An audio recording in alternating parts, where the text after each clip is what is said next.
Assalamualaikum warahmatullahi wabarakatuh. Perkenalkan, nama saya Nili Andini, NPM 19752049 dari kelas Akuntansi 3B Politeknik Negeri Lampung. Jadi di sini saya akan menjelaskan apa itu properti investasi. Definisi properti investasi menurut PSAK 13 revisi 2011, properti investasi adalah properti atau tanah atau bangunan atau bagian dari suatu bangunan atau kedua-duanya yang dikuasai oleh pemilik atau lese atau penyewa melalui sewa pembiayaan untuk menghasilkan rental atau untuk kenaikan nilai atau kedua-duanya, dan tidak untuk digunakan dalam produksi atau penyediaan barang atau jasa untuk tujuan administratif atau dijual dalam kegiatan usaha sehari-hari. Perbedaan utama antara properti investasi dan properti yang digunakan sendiri adalah: yang pertama, properti investasi menghasilkan arus kas yang sebagian besar independen dari aset lain yang dimiliki entitas. Sedangkan properti yang digunakan sendiri diperlakukan sebagai aset tetap. Sebagai contoh, jika suatu entitas membeli sebidang tanah, pertanyaannya, apakah tanah tersebut dikategorikan sebagai properti investasi atau sebagai aset tetap? Nah, klasifikasinya tergantung dari tujuan entitas, bagaimana entitas tersebut mengklasifikasikan tanah tersebut. Apabila tanah tersebut digunakan dalam kegiatan operasional, misalnya di atas tanah akan dibangun gedung sebagai kantor dari entitas, maka tanah tersebut merupakan aset tetap. Namun, apabila tanah tersebut digunakan dengan tujuan akan dijual kembali di masa depan karena entitas memiliki keyakinan bahwa harga tanah akan terus mengalami kenaikan nilai, maka tanah tersebut merupakan properti investasi. Berikut adalah beberapa contoh dari properti investasi. Yang pertama, tanah yang dikuasai dalam jangka panjang untuk kenaikan nilai dan bukan untuk dijual jangka pendek dalam kegiatan usaha sehari-hari. Yang kedua, tanah yang dikuasai saat ini yang penggunaannya di masa depan belum ditentukan. Yang ketiga, bangunan yang dimiliki oleh entitas, dikuasai oleh entitas melalui sewa pembiayaan dan disewakan kepada pihak lain melalui satu atau lebih sewa operasi. Dan yang keempat, bangunan yang belum terpakai tetapi tersedia untuk disewakan kepada pihak lain melalui satu atau lebih sewa operasi. Berikutnya yaitu contoh aset tetap yang bukan merupakan properti investasi. Yang pertama, properti yang dimaksudkan untuk dijual dalam kegiatan usaha sehari-hari atau sedang dalam proses pembangunan atau pengembangan untuk dijual. Yang kedua yaitu properti dalam proses pembangunan atau pengembangan atas nama pihak ketiga. Yang ketiga, properti yang digunakan sendiri. Properti ini dikategorikan sebagai aset tetap. Yang keempat yaitu properti dalam proses konstruksi atau pengembangan yang di masa depan digunakan sebagai properti investasi. Dan yang terakhir yaitu properti yang disewakan kepada entitas lain dengan cara sewa pembiayaan. Nah, dalam beberapa kasus lainnya, entitas dapat menyediakan tambahan jasa kepada para penghuni properti yang dimilikinya. Apabila jasa tersebut tidak signifikan terhadap keseluruhan perjanjian atau arrangement, maka entitas memperlakukan properti tersebut sebagai properti investasi. Sebagai contoh, PT Global dan anak perusahaannya memiliki properti sebagai berikut. Yang pertama, tanah yang dimiliki PT Global yang dibeli dengan tujuan untuk dijual kembali apabila harganya meningkat. Dan yang kedua yaitu bangunan kosong milik PT Global dan disewakan sebagai sewa operasi. Nah, properti yang seperti ini dikategorikan sebagai properti investasi. Selanjutnya yaitu hotel yang dimiliki oleh PT Royal. PT Royal ini merupakan anak perusahaan dari PT Global lainnya dan PT Royal memberikan jasa keamanan untuk barang milik tamu hotelnya. Nah, hotel ini dikategorikan sebagai properti investasi apabila jasa keamanan untuk barang milik tamu hotel merupakan komponen yang signifikan. Yang selanjutnya yaitu properti yang dimiliki oleh PT Duta, di mana PT Duta ini merupakan perusahaan real estate, yaitu anak perusahaan PT Global yang nantinya PT Duta ini akan dijual oleh perusahaan sebagai bagian dari aktivitas bisnisnya. Properti yang dimiliki PT Duta ini dikategorikan sebagai persediaan, sebagaimana diatur dalam PSAK 14 yaitu persediaan. Selanjutnya yaitu properti PT Global yang digunakan dalam proses produksi. Properti ini dikategorikan sebagai aset tetap, di mana yang dijelaskan dalam PSAK 16 yaitu PSAK tentang aset tetap. Pengakuan properti investasi. Biaya perolehan properti investasi harus diakui sebagai aset jika yang pertama, besar kemungkinan manfaat ekonomis di masa depan berkenaan dengan aset tersebut akan mengalir ke entitas.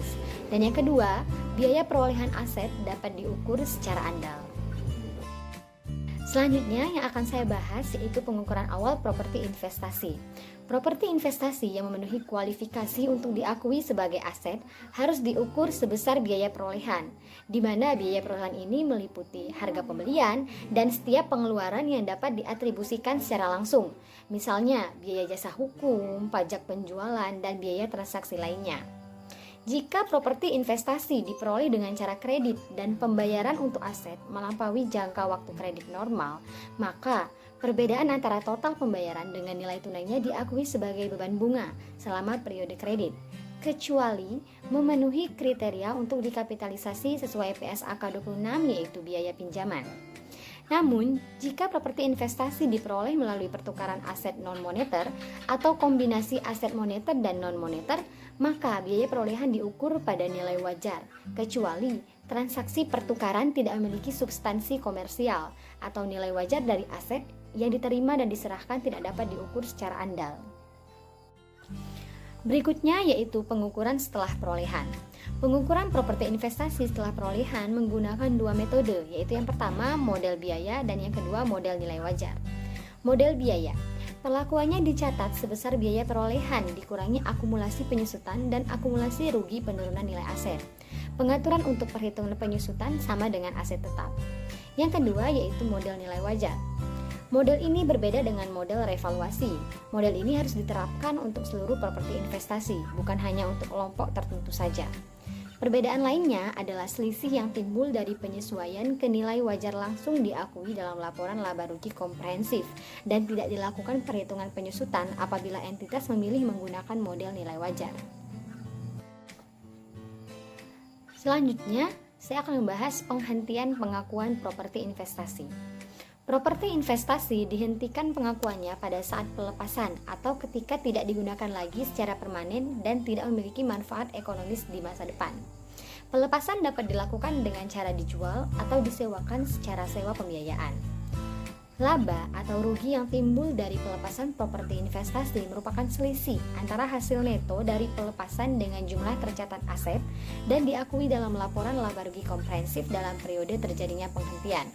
Kecuali apabila pelepasan properti investasi dilakukan melalui jual sewa balik, maka pengakuan keuntungan atau kerugian yang timbul mengikuti PSAK 30 yaitu PSAK yang membahas tentang sewa. Sama seperti pelepasan aset tetap, jika pembayaran ditangguhkan, maka imbalan yang diterima pada awalnya diakui sebesar setara harga tunai dan selisih antara jumlah nominal dari imbalan dan nilai yang setara dengan harga tunai diakui sebagai pendapatan bunga. Penyajian properti investasi. Properti investasi disajikan sebagai bahan dari aset tidak lancar di dalam laporan posisi keuangan. Berikut adalah contoh dari ilustrasi penyajian properti investasi di laporan posisi keuangan PT Semen Gresik Persero Terbuka dan anak perusahaan per 31 Desember 2009 dan 2010. Pengungkapan properti investasi. Yang pertama, apakah entitas tersebut menerapkan model nilai wajar atau model biaya? Yang kedua, jika menerapkan model nilai wajar, apakah dan dalam keadaan bagaimana hak atas properti yang dikuasai dengan cara sewa operasi diklasifikasikan dan dicatat sebagai properti investasi? Yang ketiga, apabila pengklasifikasian ini sulit dilakukan, kriteria yang digunakan untuk membedakan properti investasi dengan properti yang digunakan sendiri dan dengan properti yang dimiliki untuk dijual dalam kegiatan usaha sehari-hari. Yang keempat, metode dan asumsi signifikan yang diterapkan dalam menentukan nilai wajar dari properti investasi yang mencakup pernyataan apakah penentuan nilai wajar tersebut didukung oleh bukti pasar atau lebih banyak berdasarkan faktor lain atau yang harus diungkapkan oleh entitas tersebut karena sifat properti tersebut dan keterbatasan data pasar yang dapat diperbandingkan. Yang kelima, sejauh mana penentuan nilai wajar properti investasi yang diukur atau diungkapkan dalam laporan keuangan didasarkan atas penilaian oleh penilai independen yang diakui dan memiliki kualifikasi profesional yang relevan. serta memiliki pengalaman mutakhir di lokasi dan kategori properti investasi yang dinilai.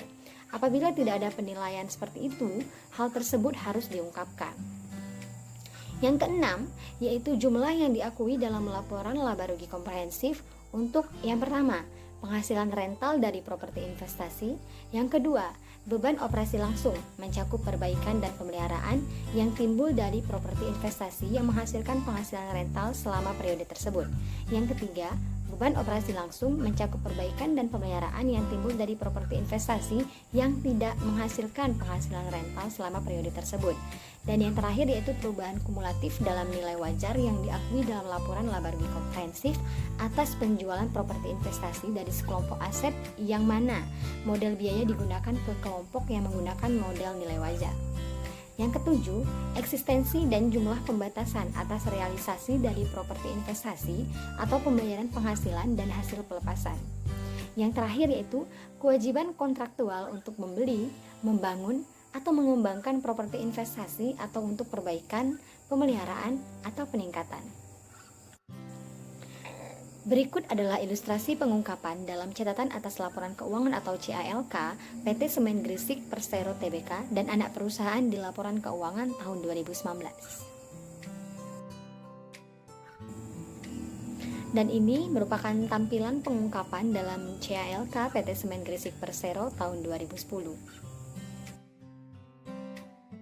Baiklah, sekian presentasi dari saya mengenai properti investasi. Saya meminta maaf apabila ada kekurangan dalam pengucapan kata. Kepada Allah saya mohon ampun. Akhir kata saya ucapkan wabillahi taufik wal hidayah. Wassalamualaikum warahmatullahi wabarakatuh.